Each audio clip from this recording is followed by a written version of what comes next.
Hey everyone, I'm Sarah. Welcome to my channel, where I share real stories from my life, funny, emotional, and everything in between.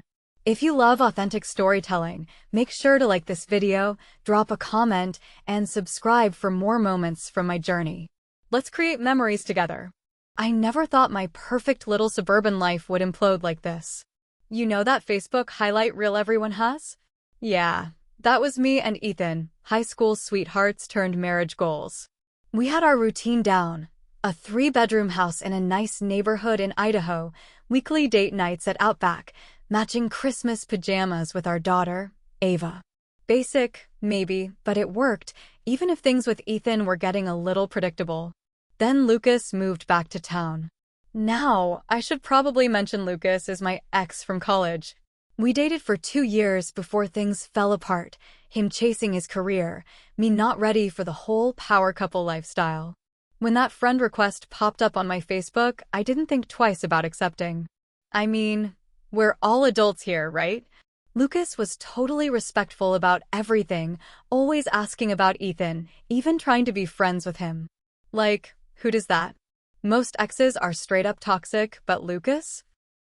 He'd comment on our family photos, saying how happy we looked, invite Ethan to play golf, just being genuinely nice. At first, Ethan tried playing it cool, but I'd catch these little looks when I'd laugh at Lucas's comments or mention running into him at Costco. Ethan would drop these hints like, "Don't you think it's weird how often he's around?" Or, "Maybe we should set some boundaries," but I just rolled my eyes. Like, seriously? You're threatened by someone who's just being friendly? I told him he was overthinking everything. Lucas is this successful marketing director, married to his job, totally not interested in drama. Besides, Ethan's got this stable accounting job, takes care of Ava, never gives me any real problems. Sure, maybe I checked Lucas's profile more than I should, and yeah, sometimes I'd catch myself comparing them, like how Lucas is always posting about his business trips and charity galas while Ethan gets excited about his fantasy football league. But in my head, I'm like, Ethan's not going anywhere. I mean, let's be real, where would he even go? He's comfortable, settled, sometimes too settled if you ask me. So when he tries bringing up his concerns about Lucas, I just remind him how lucky he is. At least my ex wants to be friends with you, I tell him. Most guys would love to have that kind of relationship. Ethan just gets this look on his face, the same one he had when I told him Lucas was coming to our neighborhood barbecue next weekend. But whatever, if he wants to be insecure about it, that's his problem. It's not like I'm doing anything wrong. What I didn't realize then was that I was about to learn exactly how wrong I was. But isn't that how these stories always go? You think you're the one holding all the cards until the whole house comes crashing down. Things started getting weird after Lucas joined our neighborhood Facebook group. He'd comment on my posts about needing coffee recommendations, and suddenly we're having these accidental run-ins at the local coffee shop. Ethan noticed, of course. He'd get this tight smile whenever I'd mention grabbing lunch with Lucas, or when Lucas would send him those golf invites that Ethan always had some excuse to dodge. It's like he's trying too hard, Ethan said one night after Lucas sent him another friend request. Don't you think it's strange how he's always popping up everywhere? I laughed it off like I always did. Oh my God, you're being so paranoid. He's just being friendly. Most guys would kill to have their wife's ex be this cool about everything. But Ethan wouldn't let it go. He started pointing out how I'd drop everything to answer Lucas's texts, even during our family movie nights, how I'd somehow work Lucas into every conversation, Lucas's promotion, Lucas's new car, Lucas's charity work. It was getting annoying, honestly. Like, sorry, my ex actually did something with his life while you're still working the same job you got right out of college. The real drama started when Lucas posted about needing a +1 for this charity gala he was hosting. I commented something harmless, like, "Sounds amazing, wish I could help." Next thing I know, Ethan's giving me the third degree about inappropriate boundaries and how I'm disrespecting our marriage. "You really don't see what you're doing, do you?" he asked, looking at me like I was some kind of puzzle he couldn't solve. "How would you feel if I was acting this way with my ex?" "Please," I shot back. "Megan from high school?" The one who got fat and sells essential oils? That's hardly the same thing as Lucas. He's successful, mature, actually has his life together. I caught myself, but the damage was done. Ethan just walked out of the room. But here's the thing, I wasn't doing anything wrong.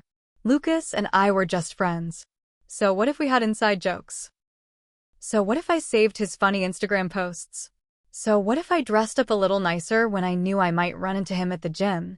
Ethan was just being insecure, and honestly, his jealousy was starting to make Lucas look even better in comparison. You've got to understand, I told my best friend Mia over wine, Ethan's making this huge deal out of nothing. Lucas is literally just being nice. He even invited Ethan to his fantasy football league. It's not my fault Ethan's too intimidated to accept. Mia gave me this look, the same one I'd been getting from a lot of people lately. Harper, are you sure this is about Ethan being insecure? Because from where I'm sitting, I shut that down real quick. From where you're sitting, what? I'm married, aren't I? I chose Ethan, didn't I? If he can't handle me having a friendly relationship with my ex, that's his problem. Looking back, I should have paid more attention to those looks people were giving me, should have noticed how our mutual friends were getting quiet when I'd bring up Lucas, should have seen the writing on the wall when Ethan started staying late at work, hitting the gym, caring less about my opinion. But I was too busy proving I was right to realize I was about to lose everything. The next few months were like this weird game of chicken. Ethan started working later, spending more time at the gym, barely reacting when I'd mention Lucas. And Lucas? He kept showing up everywhere, sending Ethan these long messages about wanting to build a real friendship, inviting us both to every event he hosted. It was like he was trying to prove something, being this perfect gentleman while Ethan just got more and more distant. I started getting bolder with my Facebook posts, sharing throwback Thursday pics from college, obviously ones where Lucas and I looked amazing together. Commenting on all his business updates. So proud of you, always knew you'd crush it. The likes and comments rolled in, but Ethan? Radio silence. He wouldn't even react to my posts anymore. I just don't get why you're being like this. I confronted him one night after he skipped another dinner where Lucas would be. He's making all this effort to be friends, and you're acting like a child. Ethan just looked at me, this weird calm in his voice. Do you ever listen to yourself when you talk about him? What's that supposed to mean? Last week at dinner with your parents, you mentioned Lucas 17 times. I counted. I rolled my eyes so hard I probably pulled something. Oh my God, you're literally counting? That's not weird and controlling at all. You compare us constantly, he continued, still with that annoyingly calm voice. My job, my clothes, my friends, even my hands. Do you think I'm blind or just stupid? Maybe if you weren't so insecure. You changed your gym schedule to match his. We're friends. Friends work out together. You hide your phone when I walk by. Because you're paranoid. He just shook his head. I saw your texts, Harper. My stomach dropped for a second, but I recovered quick. Oh, so now you're spying on me? Real mature, Ethan. This is exactly why Lucas is so much more. I caught myself, but Ethan's face told me he'd heard the rest anyway. So much more what? His voice was barely a whisper. Successful? Confident? Bigger? I should have shut up, should have apologized, should have done literally anything except what I actually did, which was laugh and say, well, if the shoe fits. Ethan got up, grabbed his keys, and walked out. I posted about it on Facebook immediately. Some people just can't handle strong friendships. Lucas liked it within minutes. Ethan didn't come home that night. The next morning, my phone was blown up with messages. Apparently, Ethan had finally accepted one of Lucas's invites. They were getting breakfast together, just the two of them. I felt this weird panic I didn't want to admit to, posted a throwback pic of Lucas and me from college with some caption about true friendships standing the test of time. But something felt off. Lucas didn't like it. Ethan didn't react. And my notifications were suspiciously quiet. I didn't know it then, but that breakfast would change everything. I was so busy trying to make Ethan jealous, so focused on proving I could have both of them in my life, that I didn't see the storm coming. And trust me, it was about to hit like a freight train. The neighborhood barbecue was supposed to be our thing. Ethan always grilled, I'd make my famous potato salad, and Ava would run around with the other kids. But this time, Lucas showed up, apparently. Ethan had invited him. They were acting all buddy-buddy, talking about sports and work like they'd been friends forever. It made my skin crawl. After a few glasses of wine, someone brought up how they'd run into their ex at Trader Joe's. I jumped in, couldn't help myself. That's why I love how mature Lucas and I are about everything. Like, we're actually friends, right, Lucas? The patio got weirdly quiet. Ethan was staring at his beer, and Lucas looked uncomfortable for the first time ever. That's when Ethan said it, real quiet, but everyone heard. Yeah, especially when you're still in love with him. The wine glass nearly slipped from my hand. Excuse me? You heard me. Ethan's voice was steady, his eyes locked on mine. We all see it, Harper. Every post, every text, every accidental run-in. You're not subtle. Something in me snapped. If you wanted to do this here, fine. Oh, you really want to go there? Fine, let's go there. You want to know what everyone's actually seeing? They're seeing how Lucas is bigger than you in every way. Want me to break it down? Let's start with the obvious: salary. He makes triple what you do pushing papers around. House? Try penthouse downtown while you're still dreaming about a pool. Hands? Please, biceps. He doesn't need a Planet Fitness membership to look good. Friends? Everyone actually enjoys his company. Dreams? He's not stuck in some mid-level accounting job counting other people's money. Should I keep going? Because, honey, I can go all night about how much bigger and better he is than you. Ethan just sat there, this defeated look on his face, and it made me even angrier. What's wrong? Isn't this the honesty you wanted? Should I mention how much bigger his, Harper? Mia tried to stop me, but I was on a roll. No, let's lay it all out. Lucas is bigger in every single way: confidence, ambition, success, and yeah, other things too. Stop me if I'm lying, Ethan. Oh wait, you can't, because we all know it's true. Want me to continue? Because there's plenty more where that came from. Ethan stood up slowly, took Ava's hand, and walked toward the house. Our neighbor Lisa was covering her kids' ears. Mia was shaking her head. Even Lucas looked disgusted. What? I called after Ethan. You wanted honesty. I'm just telling you what everyone's thinking. At least Lucas can handle the truth. The party died pretty quick after that. As people left, I overheard whispers. Can't believe she said that. Poor Ethan. That was brutal. Whatever, they needed to hear the truth too. Later that night, sitting alone in our too quiet house, I texted Lucas, "Want to grab coffee? Need someone who understands." His response changed everything. I think we need to talk about boundaries. We met at our old spot, this 24-hour diner where we used to go during college. Lucas looked different somehow, tired, maybe. Before he could start, I jumped in. Ethan's being ridiculous. He pushed me to say those things. He never understood me like you do. I reached for his hand across the table. Remember how good we were together? Lucas pulled back like I'd burned him. Harper, stop. Just stop. You're married. You have a daughter. And you just humiliated your husband in front of your entire neighborhood. He deserved it. He's the one who... No, Lucas's voice was firm.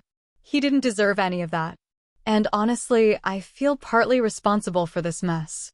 I laughed, trying to play it cool. What mess? We're just friends, right? Are we? Because friends don't do what you did tonight. Friends don't constantly compare their husbands to their exes. Friends don't orchestrate accidental meetings or send flirty texts at 2 a.m. I've seen the way you look at me, Harper. The comments, the throwback photos, the constant need to prove something. And I let it go on because, I don't know, maybe I liked the ego boost. But after seeing what you did to Ethan tonight, I can't be your backup plan or your ego boost anymore. My chest felt tight. What are you saying? I'm saying you need to fix your marriage, or don't, but stop using me as an excuse to hurt someone who actually loves you. You don't understand, I protested. Ethan and we're just not compatible anymore. He's not the one for what? For you? The woman who publicly humiliated him for not being big enough? Do you even hear yourself? The diner felt too bright suddenly, too exposed. So you're taking his side? Lucas stood up, dropping money for his untouched coffee. There are no sides here, Harper. Just a woman who can't appreciate what she has because she's too busy chasing what she thinks she lost. He paused at the door. Try being happy with your marriage instead of destroying it to prove a point. After that, everything started unraveling. Lucas pulled back, not unfriending me, but leaving my messages on read, turning down lunch invites. Ethan went full ghost mode, only communicating through his lawyer. I started posting passive-aggressive Facebook updates about people showing their true colors and knowing your worth, but the likes were drying up. My friend list was shrinking daily. Even Mia, my supposed best friend, turned on me. You need help, Harp. What you said at that barbecue, that wasn't just mean, it was cruel. And now you're acting like you're the victim. I tried playing it off. Everyone's so sensitive these days. I just told the truth. The truth? She looked at me like I was crazy. The truth is you're still obsessed with your ex and you just destroyed your marriage to prove some weird point. And for what? Lucas doesn't want you either. That hit hard, but instead of admitting she was right, I doubled down, posted more throwbacks, sent more messages that went unanswered, tried to run into Lucas at his usual spots, but he changed his routines. Meanwhile, Ethan's lawyer sent divorce papers, and suddenly this wasn't a game anymore. This was real, and I was losing everything. I thought I'd at least get the house in the divorce, or full custody, or decent child support, but karma's apparently real. The judge took one look at our case and basically laughed me out of court. Turns out those Facebook posts? Great evidence of emotional abuse. That barbecue meltdown? Half the neighborhood wrote statements about it. My friendship with Lucas? The timestamps on those late-night texts didn't help my case. Now I'm stuck in this tiny two-bedroom apartment in Idaho while Ethan got primary custody of Ava. The child support barely covers groceries since he proved he's the more stable parent. I get supervised weekends, like I'm some kind of threat. Meanwhile, Ethan's thriving, got promoted to senior accountant, bought a house in that new development by the good school, and started dating this gorgeous yoga instructor named Olivia who Ava absolutely adores. She makes the best chocolate chip pancakes, Mommy, Ava told me last weekend. And she helps me with my math homework. She says Daddy's really good at numbers too. Yeah, twist that knife, universe. Lucas keeps things polite when I see him at school events, but there's this uncomfortable distance now. He's dating some pharmaceutical rep who looks like a literal model. They do couples CrossFit or something equally nauseating. I heard through mutual friends that he told someone, Harper taught me an important lesson about respecting boundaries. Cool. Glad I could help with your personal growth, Lucas. Everyone says I got exactly what I deserved. Mia straight up told me, you chose chaos and lost everything. My own mother took Ethan's side, says he's such a good father, and how lucky Ava is to have Olivia in her life. Even my therapist, who I only started seeing because the court recommended it, keeps trying to make me examine my patterns of behavior or whatever. But here's the thing. They don't understand. I pushed Ethan to become better. All those comparisons to Lucas? They motivated him. That barbecue blow-up? It finally got him to stand up for himself. If he'd just been this version of himself when we were together, confident, successful, actually standing up to me, I wouldn't have kept looking back at what I had with Lucas. The worst part? I actually saw them together last week at Ava's school conference, Ethan and Olivia, looking like some perfect Instagram couple. He's lost weight, got this sharp new haircut, wearing clothes that actually fit. He looked bigger somehow, not physically, but like he was taking up more space in the world. He didn't even seem nervous around me anymore. Olivia smiled at me, actually smiled, like she's not threatened at all. Meanwhile, I'm still checking both their profiles at 2 a.m., watching their lives get better while I'm stuck in relationship purgatory. My last 3 dates ghosted me after looking me up online. Apparently, the barbecue story made the rounds in our town's Facebook groups. Great.